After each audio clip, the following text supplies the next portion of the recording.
there's a big festival, Jazz Jamboree, in October, and when I was there, I mean, there were people like Bobby McFerrin, where Keith Jarrett was there as well, and Josephine or Wayne Shorter. So I mean, people do. Oh yeah, like I was married at Wayne Shorter's house. He's really? a very good friend. Yes, right. He's a friend for a long time. Matter of fact, like the only time I was ever in Japan, I was with Wayne. He was doing a BSOP tour. Right. And I got a chance to travel around with him, and Ron Carter, and Tony Williams, right, Freddie Hubbard. Right, and I see that recently you've participated in recording that single Sun City. Yes, I did. That was fun. Oh, what do you think about? I mean, it seems a new form of sort of musicians. Well, I wasn't really on the single. Like there are 4 versions on the album, and one of the versions was a version of me and Miles. Right. With Miles playing and me doing a narrative about certain experiences that I'd had with South African students and refugees and the like. And that was the extent of my participation. Like I didn't make it to the video. Right. I sort of have an aversion to acting like I'm singing when I'm not. It's just like not acting like you're singing when you are. What the fuck would you want to do that for? That's the sort of like another side of musicians, like you're a musician and a poet participating in sort of like trying to change the political situation. Yeah. We want to have some effect. Yes, it's our world too. People seem to feel as though we come from another world to say these things to mortals and go back there wherever it is, like Valhalla or somewhere. It's not like I live on 12th in Massachusetts in Washington. Like I live in the middle of Washington, in the middle of the black community there. Like the things that affect that community affect me. So if I find that my talent has been bestowed on me in such a fashion that I'm a bit more articulate, though no more knowledgeable, but a bit more articulate than the guy next door, then I'll speak on it. I speak on it with his concurrence and his agreement though, because we live there. We know what we need in the community. And we know what we need on the planet Earth. This is just as much for me to say as for anybody else that people who are being treated unfairly, that's wrong. I don't care who I am or where I come from. I have to say that's wrong. So I'm glad that we have the opportunity to highlight certain things that people need to find out about sometimes, because this is good. Is that what you see as your main aim in your works? I'm a piano player in general. Right. And I like to think of myself as a well-rounded person who also has opinions and ideas about things that are of social and political significance. Not just, whether or not we can get down or get up or... Right. But, I mean, all of the above simultaneously. Do you think that, I mean, how much can you change the sort of the worldwide situation through art? Hard to say.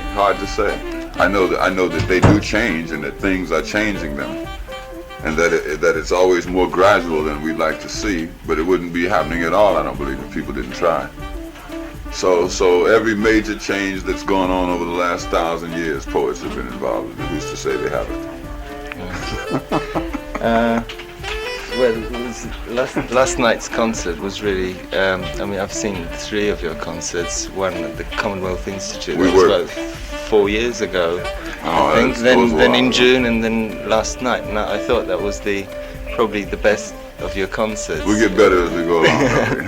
But what about the inclusion in the band of Dick Hextall-Smith, who's very well-known figure in England? Like, he's been around since times of John Mayall and so what about it? Is that going to be a permanent? Is it going to be a permanent, or he's just touring with you? Dick hasn't even been touring with us.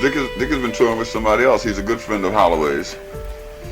And him and Holloway hooked up last night, and they wanted to play some stuff, and I said, come on and play. And that happened in June also. Like we went to a couple of places, and Dick played with us right. in Manchester and places of that nature, somewhere. Lynn Oakey's been with us on the entire tour, and is a very good player, and we thought seriously about having him come over to the States and do a couple of days with us. But Dick just showed up, man. Like Dick and his son Arthur. and his girlfriend Kathy, and like that, it was madness in the dressing room. But I mean, it's good to see him, you know, and like I said, he's played with us before, so it was fun. Right. Because I thought, it sort of like enriched the sound to have two saxophones. Well, I used to have 10 pieces. Yeah. I used to have 4 horns. Right. You know, so like I know about various textures and sounds, but in terms of what I'm trying to do now and what we plan to do, especially with Rerun and Space Shuttle and Beam Me Up and some of the material that we're preparing, like the nucleus of the group is what I need right now. And if I need some others later, I'll be able to get them. Are you working now on your next album? No sense in working on my last one, is there? It's already been done. Yes, we're working on our next one. Right. What about, your music? Which is a sort of like, in Poland, to us it seems like some sort of voice of sanity that comes out of America. And you don't get many of them that actually come across from so far. All you get is sort of pop culture. We apologize to the Polish people. But how difficult is it to actually promote your music? We're not that well known. We're not that well known. Each successive trip here gives us a bit more through word of mouth about how the concerts are and how the things really are. I think that we've been heard so sparingly that there's a very sort of disparate image of what we do and who we are and exactly where we're coming from. Yeah, yes, we said miscellaneous art. Right, that's where we always end up being, just miscellaneous being. We take offense to that. Anyway, I never thought of it in terms of like how hard it is to get publicized because there's nothing to compare it to. You know, there's no way for me to say, this artist does the same sort of thing I'm doing, and he gets 10 times the record play I do, because there's no other artist that does so pointedly and directly what I do. Like some people toy about with ideas of some significance from time to time, but on the very next tune they let you know they were just fooling by singing about some other bullshit that ain't relevant. Right. So There's nothing to compare it to. So I'm the best known artist at what I do in the world. I'm also the least known because I'm the only one. Apart from that, your art is very specific. The sound is very specific. You can always tell that it's Gil Scott-Heron from the sound. Because it encompasses lots of different sort of styles of black music: blues, jazz, funk, reggae. You had that storm music. That's right, and you had Ready or Not on Moving Target. How do you see yourself? My father's from Jamaica, and I was raised in Tennessee where they played the blues. Then I moved to New York where they played Spanish and Latin music. Then I went to college where everybody was into jazz. So with all of those things, I didn't dispose of anything at any stop. I picked up new things. So everywhere I went, so then all of a sudden I was the world's tallest Puerto Rican jazz and blues singer.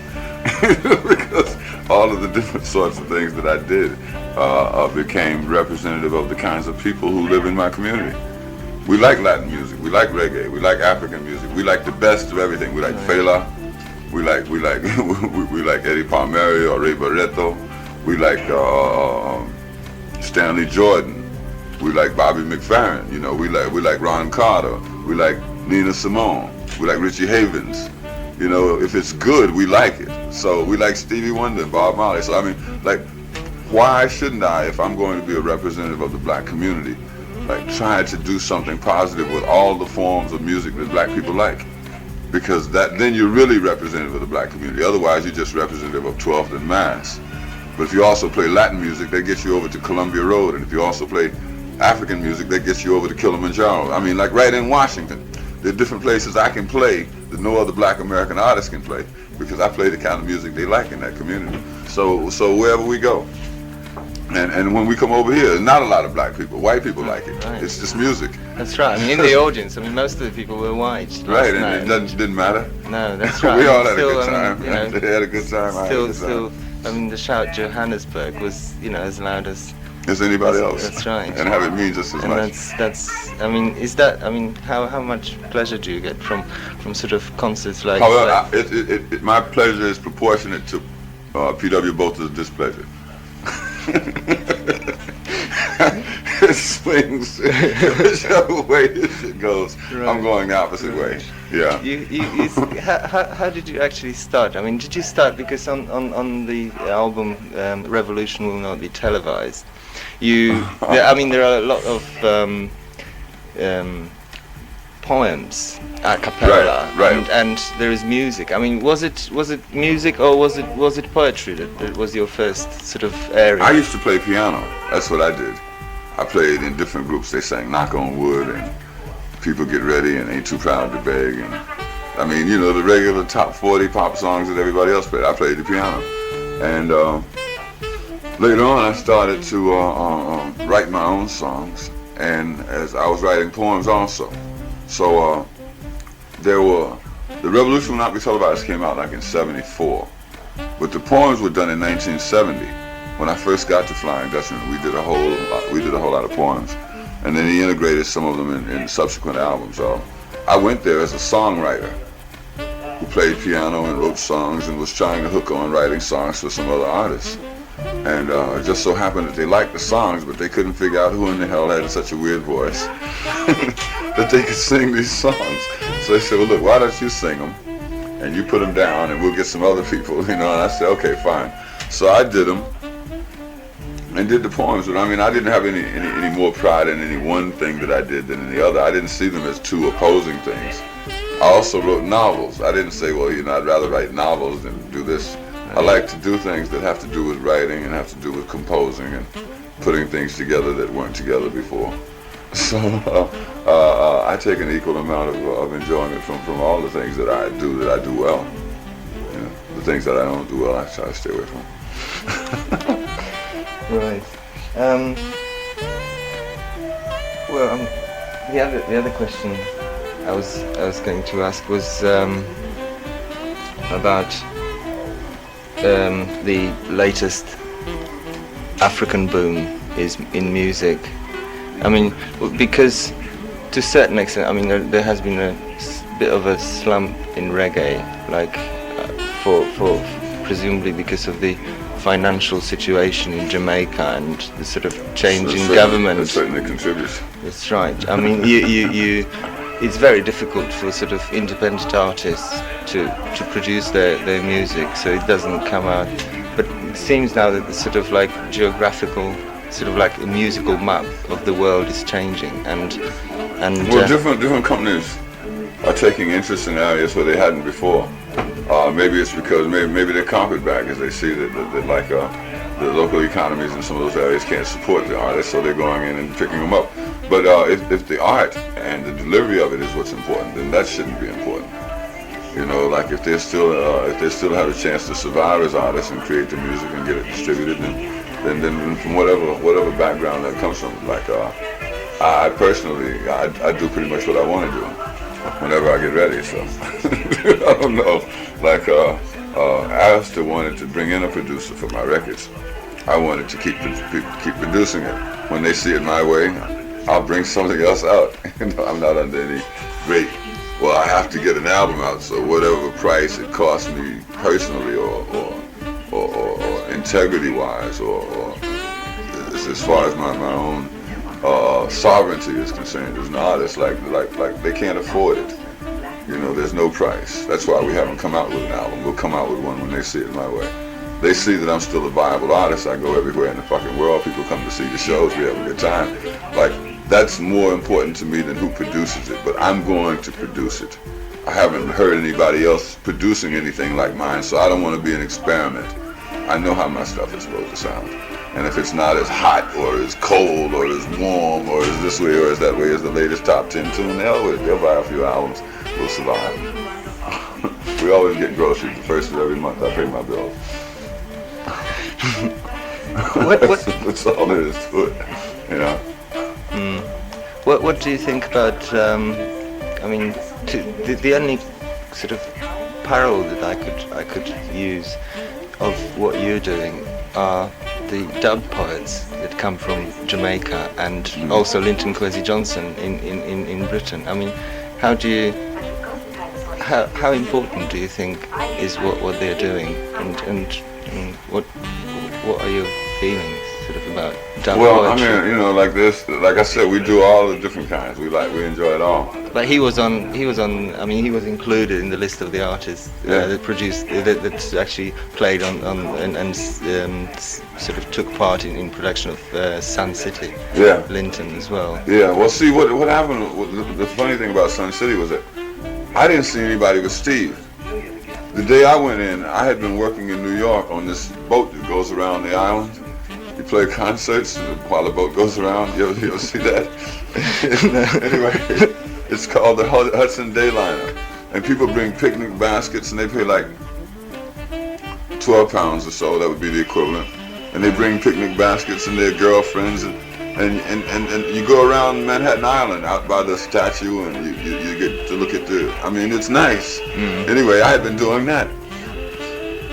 So I got a letter the day before I did that up in Martha's Vineyard somewhere. I was playing up in Martha's Vineyard, and I got this note that says, call Little Stevie, like he wants producing a song, wants you to sing, get to New York. I mean, that kind of like almost Western Union type message. Little Stevie, call back, okay. So when I get to New York, I called over there and I said, Steve, what the hell is this? Because I knew him. We did No Nukes together. Nice. And when he was with Bruce Springsteen. So me and him was hung out backstage there. I said, yeah, it's a deal. What are you doing? So he says, I got something. We're working on an anti-apartheid song. And I said, plot thickens. And he says, I thought you might want to participate, come on over. So I went over, when I went over there, it was me, my bass player, my drummer, and him, and the engineer. We were 5 people. So he told me he played the Miles stuff for me. And I said, wow, what would I give to be on a record with Miles Davis? I mean, anywhere on it. If he was over here and I was over here, and I could say I was on the record with Miles Davis, it's very cool. So I sat down and wrote the narrative that I wanted to use. And then there's a part from Johannesburg that goes, let me see your ID. Right. Let me see your... So in between each verse of the song, me, Rob, and the drummer, me, the bass player, and the drummer sang, we became the ID 3 on the album.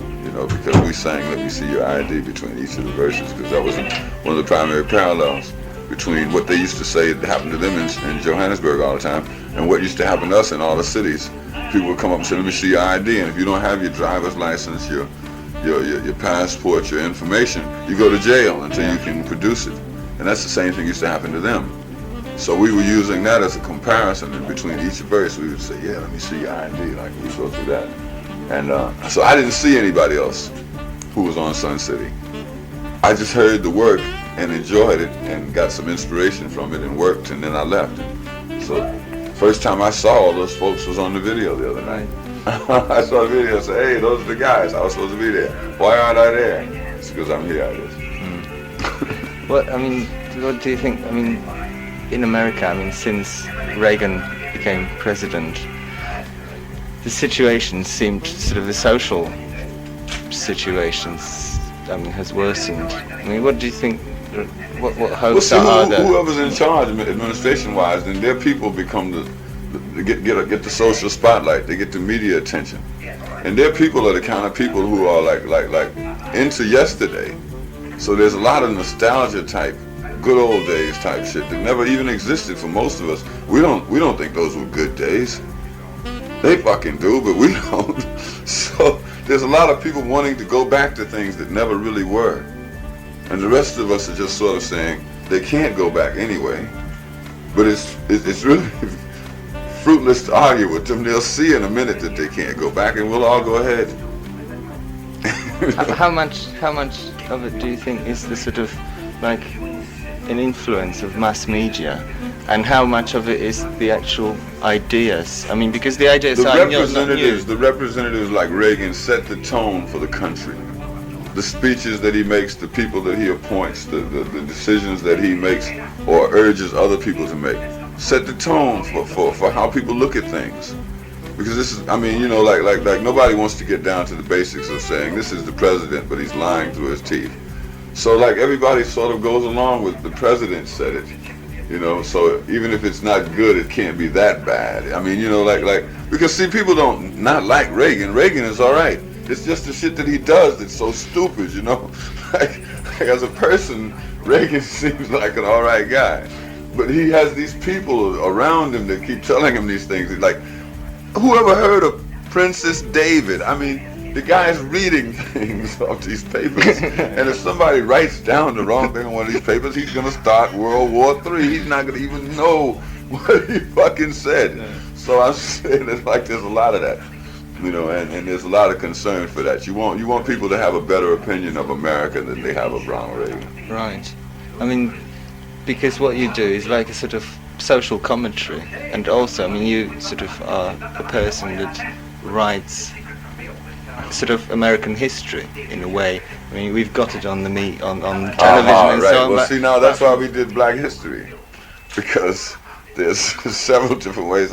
See, people always know there's the other side of the coin. You know, people say, well, on the other side, but they rarely turn it over unless you make them. They know there's another side, but they'd rather just project what that is. And they have this grasp of what this is, and they don't. So what we do is we force people to turn the coin over and say, well, now, suppose it was like this. And sometimes it's satire, and it's a bit exaggerated, and it's, I mean, for the impact that you're looking for, you often draw polar type. You often polarize ideas that you're looking for some sort of an agreement somewhere. Like that's the sort of thing that we do, and I feel that it's much more effective than screaming at people and chasing them with a stick or a pipe or something. It's to make them realize themselves for themselves by just having you present certain information the way a real reporter would. You present the information and let them sort it through. Once they've seen certain things as important that they never noticed before, it'll be their own understanding of it that they'll come to. Like, you won't have preached to the converted, you won't have converted, they will have converted themselves by having the necessary information. So I think that can be done humorously. I think it can be done with a rhythm. I think it can be done with a well-turned phrase. I think it can be done in any number of ways. So we'd rather exhaust those before we explore any others. Right. But I mean, how do you think sort of about, I mean, in the content of what you are singing? I mean, to a certain extent, I mean, like in the early 70s, it was more sort of black power oriented than now. I mean, how do you? I don't know, like what we were singing in '75, Johannesburg, South Carolina. Let's say that there was a Save poem, the Children. Whitey on the Moon. There was also Save the Children. Yeah, right. You know, I'm saying it like if you give a person half of a poetic license, you didn't give him very much. If you only give him the right to write things about black culture and the way black people see things that you appreciate also, you robbed him. There are people in the black community who look at it like Whitey on the Moon. There are a few that look at it like ain't no new thing. There are a few that look at it like slave ships and yachts. I mean, there are people who look at it in my community that way. And for me to be a poet from that community, I have to have the license to explain it like they see it too. Because our overall decisions in the community come from that, as well as from the liberal, as well as from the person who's half black and half white, as well as from the three-piece suits and the Rasta men. All of that is our community. So yeah, Whitey on the Moon was there, but Save the Children was there. Right. And I'm saying that, like, the thesis that you come up with from hypothesis to antithesis, I mean, you know, like, understand Hegel, right? So, okay, what you come up with is in the middle, because all of those different points of view do exist in our community, but they bring us, so we're still a community, you know, and all of those people's opinions are important. And to understand us, you have to understand all of them, not just the ones you like, but the ones you don't like too, because those are the ones where the biggest improvements have to be made. So, I mean, can we see, I mean, so you are like a mirror and sort of just reflect. I'm a part of the community. When I see Marlon Brando in the movies, all right, every movie I've ever seen him in, he's played a white guy. You notice that? doesn't keep me from going to Marlon Brando movies. That's what he does. So when I come out and I sing songs about black people, hey, that's who I am. It's no offense to you. It's just like Marlon Brando to me. He's doing what he can with what he got. Okay, so I'm supposed to be able to look at Marlon Brando movies and learn something from them. To understand something more about myself, even though we couldn't be farther apart. I'm supposed to learn something about me from seeing what human beings do in certain situations. Okay, same thing I do. I describe what human beings in my community do under certain circumstances, and you're coming to understand that the way I come to understand yours. That's the way things are. Or this is the way they are when they're good. Another thing I want to ask you about was sort of a thing that there's a great interest in at the moment in Poland about the sort of experiments in music. Like, what do you think about Material Studio? What Bill Laswell is doing? Well, Bill Laswell did a rerun, you know, and it's quite unlike most of our work, you know. But it's got, I mean, because it's like an attempt to use the same beat, sort of, and encompass lots of different types of music. That's been done ever since the first two Africans came up with drums. One would play one beat and keep that beat, while the other one played all sorts of other interlocking beats. I mean, is that new too? It's just like rap music. When I found out that was new, I almost died. I had gotten rid of that shit 10 years ago. I thought it was old. Is that new too? But what about the use of electronics and Hey, ever since they turned on the first microphone so that the first horn player could blow into it and people could hear at the end of the hall, that was electricity. When people plug the shit in to hear it at home, it's electricity. Why should they be the only ones? That's how it's done. Yeah. Fucking electricity. That's how you're doing this shit here, inevitably. Do you think that that's the future of music? Sort of like I hope something not. that... I hope that the future of music is people playing music. Like, I still enjoy seeing Holloway play that horn. You know, like he's an extraordinary horn player, and the only electricity exists between him and that horn. And Rob is a fantastic bass player. He plays an electric bass, but there's a communication there that, like, even if it wasn't electric, it would be electrifying to see him do it that way. Yeah, that's right. I mean, you can feel sort of the currents going through his hands. Yeah. Exactly. So I'm saying that, like, you know, I appreciate, you know, what electronics have added to people being able to hear and people being able to differentiate and people being able to, you know, spectromatize everything or traumatize it just individually. But I really think that creativity will always win out over computations. And I think that people will see that. Yeah. We'll be around when computers are played out. Because I'm saying I'm already tired of synthesizers. I was tired of them 5 years ago. I'm with synthesizers now. And that was supposed to be the next 30 years. And 5 years after the next 30 years began, people were saying, "Give me some other shit here, will you?" so I think that in the end, playing music more so than being able to compute music. Because I mean, most of the pop music now is made like. That's I mean, you just look for musicians- people that will sort of fit the image. Most And pop it's- musicians can't play. Yeah, that's right. So Which, it doesn't matter what they know about music.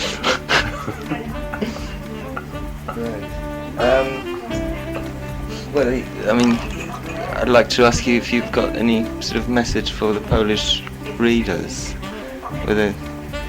Well, hey, you know, like I think we mentioned something about Poland in one of our songs. Yes, Morning Thoughts. And we don't know much about it. Only what we've been misinformed about. That's all we really know.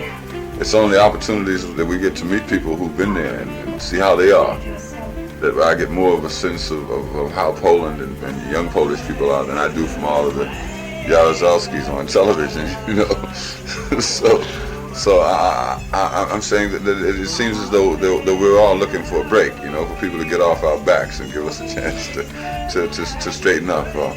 I would say that my grandmother used to tell me, if you don't stand for something, you go for anything. So people in Poland, I'm sure they understand what it's important that they stand for. And when it comes time to stand for that, stand on up and be counted. You'll be counted on. The future of that whole portion of the world oftentimes focuses on how much courage the Polish people have to endure one more hardship.